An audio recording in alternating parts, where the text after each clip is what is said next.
Hello everyone. As you know, we had completed our section A of chapter 1 to 7. Now today we are going to start our section B. So let's get started. So first, starting with chapter 1, section B, answer the following question in one sentence. And the first question is, what is starch? And the answer is, starch is one kind of carbohydrate. It is a complex form of carbohydrates. Second question is, what is the function of green pigment? The function of green pigment is to absorb solar energy from sunlight for photosynthesis. Third question is, write chemical equation of the process of photosynthesis. And the answer is, carbon dioxide plus water in the presence of sunlight and chlorophyll, it gives carbohydrate plus oxygen. Fourth one is, which solution is used for the taste of starch? And the answer is, iodine solution is used for the taste of starch. Second one is, give differences, and the first one is autotrophic organism and heterotrophic organisms. First point is, they prepare their own food by themselves, and second point is, they have green colored pigment in chlorophyll. Now first point, in heterotrophic, they are unable to prepare their food, and second point is, they do not have green colored pigment. Second one is algae and fungi. First point, in algae, they autotrophic, and in fungi they are heterotrophic. Second point, in algae, chlorophyll is present in it, and second point, in fungi, is chlorophyll is absent in it. Now moving towards to section B of chapter number 2, give differences, and the first one is small intestine and large intestines. First point, in small intestine, it is highly coiled and is about 7.5 meter long. Large intestine, and first point is, it is wider and shorter than small intestine. It is about 1.5 meter long. Second point, in small intestine, digestion of food and absorption of nutrients occurs in it.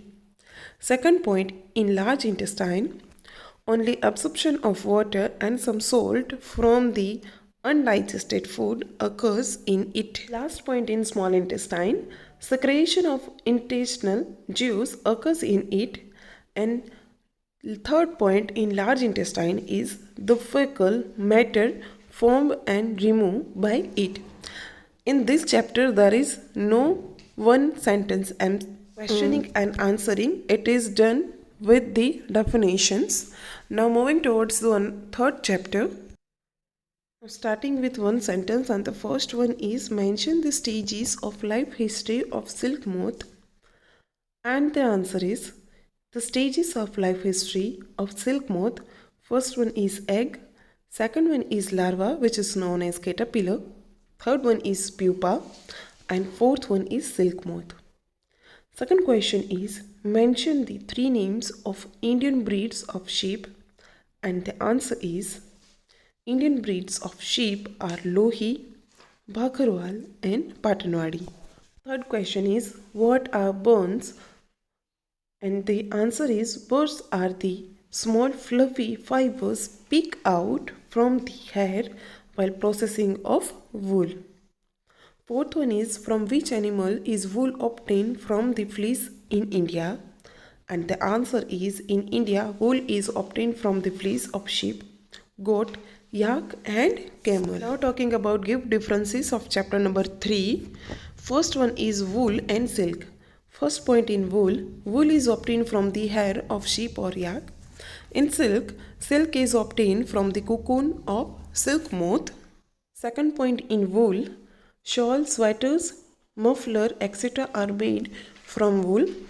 In silk, there is a silk sari, loose gown, silk dresses, etc. are made from silk. Second one is natural silk and artificial silk. First point, in natural silk is, it is obtained from the cocoons of silk moth. First point, in artificial silk, it is prepared chemically from the fibers obtained from polymer like plastics. Second point is, it is formed from animal fibers. And second point, in artificial silk, it is formed from artificial fibers. Third point, The smell of burning of natural silk is similar to the smell of like hair burns. And the last point in artificial silk, the smell of burning of artificial silk is similar to the smell of plastic burns. Now starting with chapter number 4, section B, one sentences, and the first one is what is heat? And the answer is heat is a one form of energy.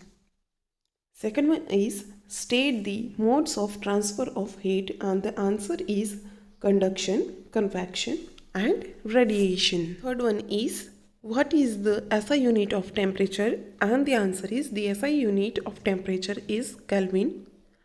Fourth one is give two example of food conductor, and the answer is copper and iron are two example of good conductor.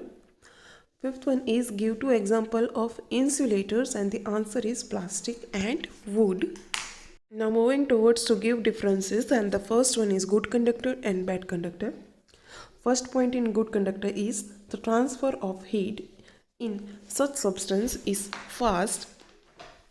In bad conductor, the first point is the transfer of heat in such substance is slow.